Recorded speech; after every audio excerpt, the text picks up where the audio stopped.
মুসলমান ভাইয়েরা আমার, আরেকটা দরুদ এমন আছে, আল্লাহর হাবিব বলেন, উম্মতের নরনারীরা, আমার যেই উম্মত এই দরুদটা বেশি বেশি পাঠ করবে, একবার পাঠ করলে আল্লাহ পাক রব্বুল আলামিন তার জন্য 70 জন ফেরেশতা নিযুক্ত করেন।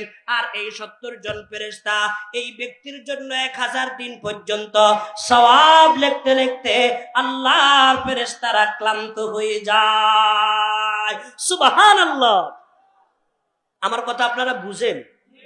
সকলে বুঝেন তো? আসুন, আল্লাহর নবী বলেন, একবার যদি কেউ আমার উপরে দরুদ পড়ে, আল্লাহ পাক সঙ্গে সঙ্গে 70 জন ফেরেশতা নিযুক্ত করেন। আর এই 70 জন ফেরেশতা 1000 দিন পর্যন্ত তার জন্য সওয়াব লেখে। এটা আমার জন্য দরকার, আপনাদের দরকার আছে না নাই? তাহলে দুরুদটার প্রয়োজন আছে না নাই? কি দুরুদ? আমি একবার পড়ি, খেয়াল করেন। জাযাল্লাহু আন্না মুহাম্মাদান মা হুয়া আহলুহু। বড় না ছোট? ছোট না? এবার আমার সাথে পড়েন, জাযাল্লাহু আন্না মুহাম্মাদান মা হুয়া আহলুহু।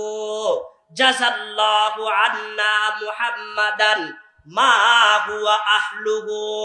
জাযাল্লাহু আন্না মুহাম্মাদান মা হুয়া আহলুহু। একবার পড়লে 70 জন ফেরেশতা 1000 দিন পর্যন্ত আপনার জন্য সওয়াব লিখতেই থাকবে। মুসলমান ভাইয়েরা, সওয়াব বাড়ানোর দরকার আছে না নাই?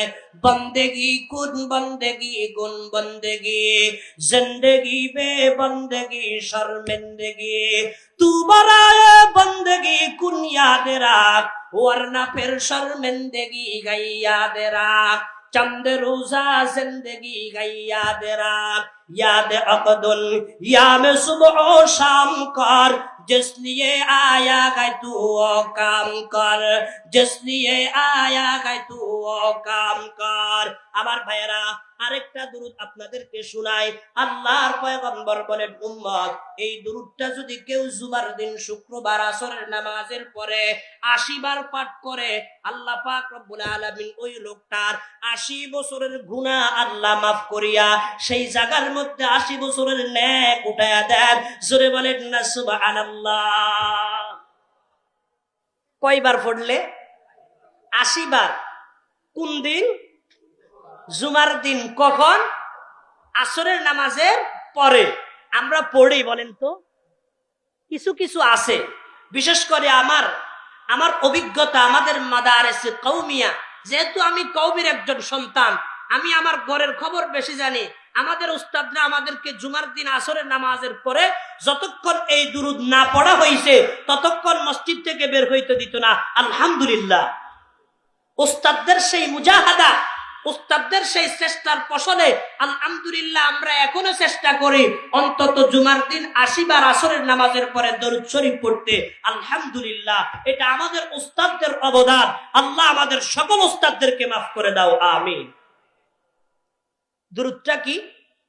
আল্লাহুম্মা সাল্লি আলা মুহাম্মাদিন নাবিয়্যিল উম্মি ওয়া আলা আলিহি ওয়া সাল্লিম তাসলিমা। আল্লাহুম্মা সাল্লি আলা মুহাম্মাদিন নাবিয়্যিল উম্মি ওয়া আলা আলিহি ওয়া সাল্লিম তাসলিমা। বলেন না, আল্লাহুম্মা সাল্লি আলা মুহাম্মাদিন নাবিয়্যিল উম্মি ওয়া আলা আলিহি ওয়া সাল্লিম তাসলিমা।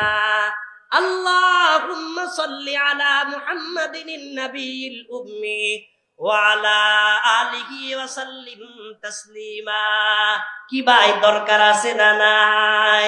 মুসলমান ভাইরা আমার, আল্লাহর পয়গম্বরের জন্য ডাক দিয়া বলেন, উম্মত রে, যত বেশি পারো তুমি আমার উপরে দরুদ পড়ো। যদি দোয়া করো, দোয়ার আগে এবং পরে আমার উপরে আমার উপরে দরুদ পড়ো। যেই দোয়ার আগেও দরুদ থাকবে, পরেও দরুদ থাকবে, ওই দোয়াটা নিশ্চিত আল্লাহ কবুল করে নেন। জোরে বলেন না সুবহানাল্লাহ। আমার মুসলমান ভাইয়েরা, এই কারণে আল্লাহর পয়গম্বরের প্রিয় সাহাবী হযরতে উবাই ইবনে কাব রাদিয়াল্লাহু তাআলা আনহু একদিন আল্লাহর নবীর কাছে আসিয়া বলেন, ইয়া নবী, আল্লাহ নবী গো, আমি আপনারে ভালোবাসি। সুবহানাল্লাহ। কি বাসি? ভালোবাসি। আমাদের দেশেও ভালোবাসার এক লোক কিছু লোক আছে না নাই? কেমন ভালোবাসা? চুলের দিকে তাকাইলে দেখা যায় ভন্ডের মধ্যে 1 নম্বর, আছে না নাই? দাড়ির দিকে তাকাইলে দেখা যায় সম্পূর্ণ ইহুদি নাসারার দালাল। কথা বলেন, আছে না নাই? জামার দিকে তাকাইলে, পায়জামার দিকে তাকাইলে, চেহারা সুরতের দিকে তাকাইলে মনে হয় না সে মুসলমান, দেখতে দেখা যায় একটা গাঞ্জাখোরের মতো। এরপরেও বলে আমি নবীর আশেক, কারণ 12ই রবিউল আউয়ালে জিলাফি নিয়া কাড়াকাড়ি করে আর কাম্বাকাম্বি করে। এমন কিছু ভণ্ড আশেকে রসুল আমাদের নোয়াখালীতে দেখি। আপনাদের সিলেটের কি হালত বলেন, আসেনি?